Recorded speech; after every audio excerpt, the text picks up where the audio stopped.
Sir, September Telangana విమోచన దినోత్సవాన్ని పురస్కరించుకుని ఇటు కాంగ్రెస్ పార్టీ విలీన దినోత్సవం అని, బీజేపీ విమోచన దినోత్సవం అని, లెఫ్ట్ ఐడియాలజీ అంటే సిపిఐ సిపిఎం విద్రోహ దినంగా ఎవరికి తోచిన విధంగా వాళ్ళు చెప్తూ ఉన్నారు. మరి ఇక్కడ తెలంగాణ ఉద్యమకారులుగా సెప్టెంబర్ 17 సంబంధించి మీరేం చెప్తారు? ముందుగా జై స్వరాజ్ వరల్డ్ టీవీ వారికి ప్రత్యేక ధన్యవాదాలు. ఎందుకంటే ఒక సామాజిక బాధ్యతగా ప్రతి కార్యక్రమాన్ని ప్రజలకు చేరువ చేస్తూ ప్రతి సందర్భంలో ప్రజా గొంతుకగా వినిపిస్తున్నటువంటి జై స్వరాజ్ వరల్డ్ టీవీ వారికి, వారి యాజమాన్యానికి ప్రత్యేక ధన్యవాదాలు తెలుపుతూ, నా పేరు తాడిశెట్టి క్రాంతి కుమార్, తెలంగాణ జిల్లాల పూలే యువజన సంఘం రాష్ట్ర కన్వీనర్. మీరు అన్నట్టు సెప్టెంబర్ 17ని ప్రజలంతా కూడా ఇప్పటికీ కన్ఫ్యూజన్లోనే ఉన్నారు. ఎందుకంటే వివిధ పార్టీలు తమ రాజకీయ ఉనికి కోసం ఒకరు విలీనంగా, ముఖ్యంగా కాంగ్రెస్ ఆనాడు ఆపరేషన్ పోలో ద్వారా విలీన ప్రక్రియను ప్రారంభించి ఇక్కడ హైదరాబాద్ సంస్థానంలో ఉన్నటువంటి నిజాం రాజును లొంగదీసుకొని భారతదేశంలో అంతర్భాగం చేసినందుకు ఈ రోజును విలీన దినోత్సవంగా జరుపుకుంటాము.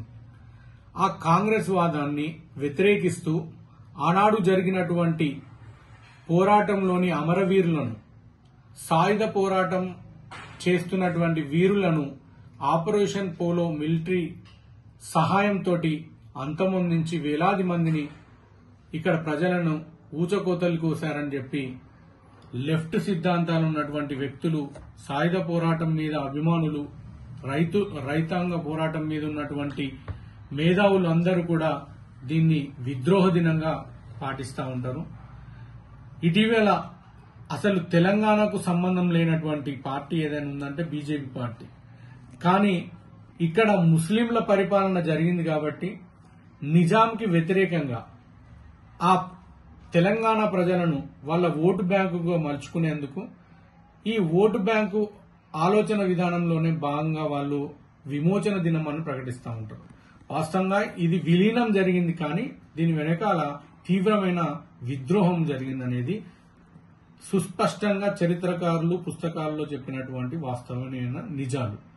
ఎందుకంటే తెలంగాణ సాయుధ పోరాటం ఏదైతే రైతాంగ పోరాటం జరిగిందో, ఈ భారతదేశం అంతా కూడా బ్రిటిష్ వ్యతిరేకంగా స్వతంత్ర పోరాటం జరుగుతుంటే ఇక్కడ నిజాం రాజుకి బందీలైనటువంటి తెలంగాణ ప్రాంత ప్రజలు, అప్పుడు హైదరాబాద్ సంస్థానంగా ఉన్న ఈ నిజాం ప్రభులు ఇక్కడ వెట్టి చాకిరిని ప్రోత్సహిస్తూ పన్నులను దండుకుంటూ ప్రజలను పీడించి వాళ్ళని ఒక దుర్భాగ్యమైన స్థితిలోకి తీసుకువెళ్లడం జరిగింది.